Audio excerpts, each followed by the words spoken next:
I'm standing in front of Cinderella's castle at Disneyland in California with what might turn out to be a very unpopular opinion. And that is that Universal Studios Hollywood is better than Disneyland. Now wait, before you tell me how wrong I am in the comments, let me show you why. This isn't about trashing Disney. I still had a great time at Disneyland, but there are some objective advantages to Universal that deserve attention, especially in 2025. Let's start with what's probably at the forefront of most people's minds these days: cost. Theme parks aren't cheap, but the difference between Universal and Disneyland might surprise you. Let's look at the month of August when this video is dropping. A one-day ticket to Universal Studios Hollywood starts around $109, with the most expensive day showing at $154. There's also a promotion going on that allows you to get a second day free, but let's ignore that. Now let's take a look at Disneyland's single-day tickets for the same month.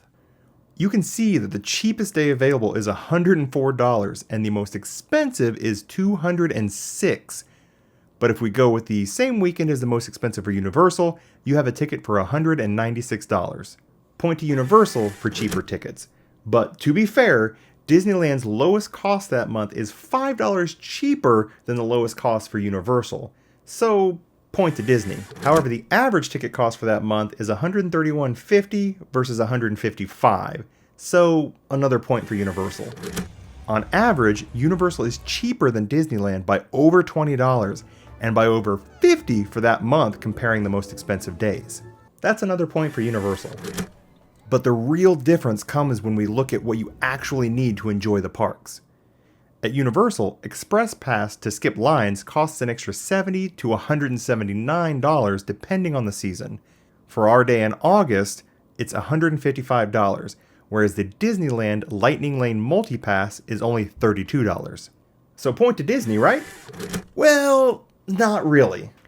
I've spoken about the Lightning Lane Pass in a recent video that explains how you have to schedule available time slots to get into a faster line for most rides at Disneyland. But it doesn't cover every ride, since individual lightning lanes for the most popular rides like Rise of the Resistance are an extra $27. But $59 for both lightning lane passes is still cheaper than the $155 for Universal, so point stays with Disney, right? Nope. Let me explain. Comparing the Express Pass to the Lightning Lane Pass is kind of comparing apples and oranges, because Universal's Express Pass is a genuine front-of-the-line privilege for every attraction, not just a slightly faster queue. It also allows you to use it at the rides in the order that you want. Lightning Lane forces you to schedule a time slot that Disney has available, which means you might not get to use it at every ride if the scheduling system doesn't line up for you, and you have to traverse the park back and forth to get to the rides with the next available opening. But don't worry, Disneyland does have something called the Lightning Lane Premier Pass that is truly comparable to the Express Pass. It works for every ride, and you don't have to schedule a time to show up. Lightning Lane Premier Pass offers the exact same services as the Express Pass for the low cost of $300 to $400. Don't worry, while you're picking your jaw up off the floor, I'm going to go ahead and grab this point and move it over here where it belongs. Now here's where it gets interesting. Universal Studios Hollywood is a one-park experience that you can thoroughly enjoy in a single day. Disneyland is now effectively a two-park destination, Disneyland and California Adventure, but we're strictly comparing Disneyland and Universal Studios Hollywood here, so I won't add the Park Hopper Pass to Disneyland's increasing cost comparison. The food costs tell a similar story. Average quick service meals at Universal are between $15 and $18, whereas the average quick service meal at Disneyland is more like $18 to $25.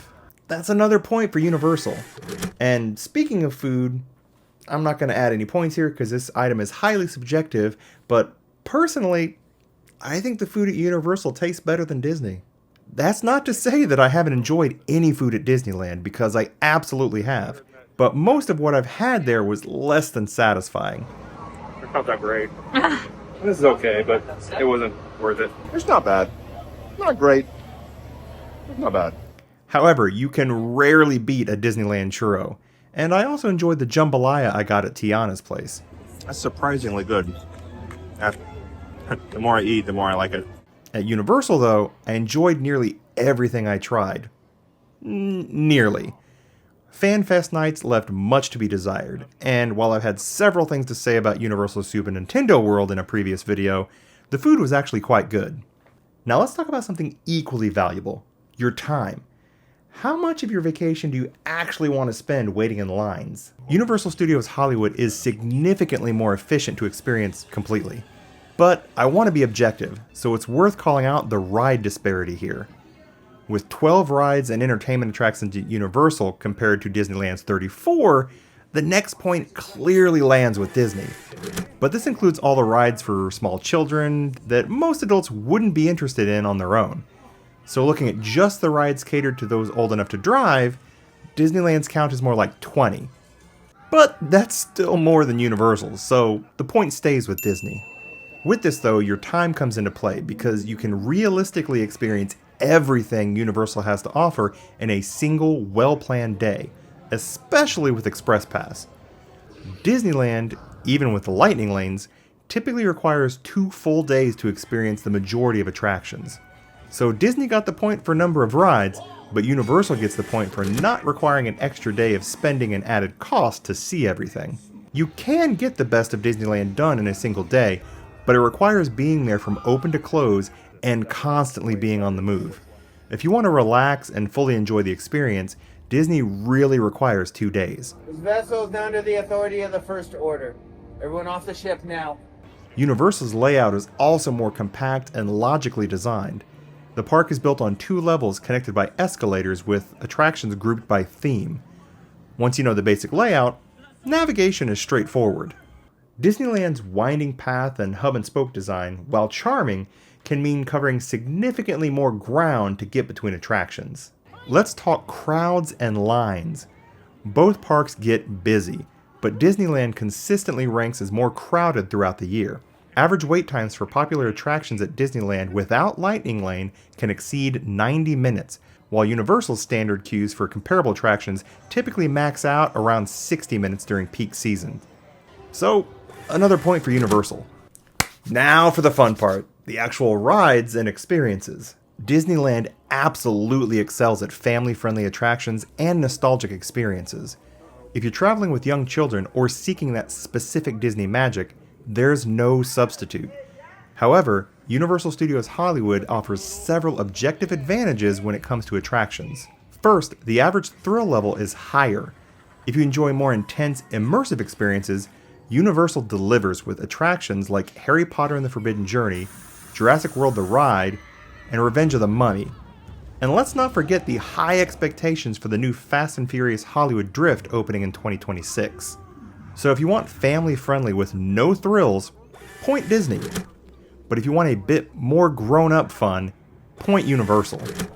And these rides aren't just more thrilling, they feature IP that is every bit as recognizable to adults as Disney characters. Oh hell, Lord Megatron! Yes! Pay attention, you other meat puppets. This is how it's done. Secondly, Universal's attractions are consistently being updated to reflect current popular franchises, while Disneyland often, understandably, preserves classic attractions. The Harry Potter and Super Nintendo World expansions are perfect examples of Universal creating immersive environments that rival or exceed Disney's best themed lands, but with a more modern appeal. So, point Universal. But for my favorite ride across both parks, that resides with Disneyland's Rise of the Resistance. So, a point for Disney here. Based on everything we've covered, here's who I think will genuinely enjoy Universal Studios Hollywood more than Disneyland. Thrill seekers and teenagers. With the higher intensity level and more mature theming of Universal's attractions, it makes it the clear winner for older kids and adults who want more excitement. You also have movie and pop culture fans. If you're more into Harry Potter, Jurassic Park, The Simpsons, or Super Mario than the classic Disney characters, Universal's more contemporary IP focus will resonate more. Oh good! A Hufflepuff. Just what I always wanted in my ranks. Disneyland's only advantage in this area is with Star Wars. The rest of the park is mainly classic Disney. With time-limited travelers that only have 1 day to spend at a theme park in Southern California, you'll get a more complete experience at Universal than you would with a single day at Disneyland. And speaking of that, With budget-conscious visitors, the total cost difference can be substantial, especially for families, making Universal the more economical choice without sacrificing quality experiences. Then there's the visitors that don't want to spend the entire day in line. If waiting in long queues is your theme park nightmare, Universal's Express Pass system offers the most comprehensive line-skipping solution. Express Lane is just that easy. Especially when compared to Disneyland's more complicated and limited Lightning Lane system. Now, I want to be clear, Disneyland is still exceptional at what it does. It remains unmatched for young children and Disney character experiences, nostalgic attractions and memories, classic Disney storytelling and theming, and the fireworks and nighttime spectaculars. If those are your priorities, Disneyland might still be worth the extra cost and time for your specific trip. As a matter of fact, point to Disneyland for those nighttime spectaculars, and another for the parades. Universal doesn't have anything to match those except maybe the light show at Hogwarts. So if my math is mathing here, Universal has the most points in this battle, which means that it might be the better choice for your next Southern California theme park adventure. Does this mean Disneyland isn't worth visiting? Absolutely not.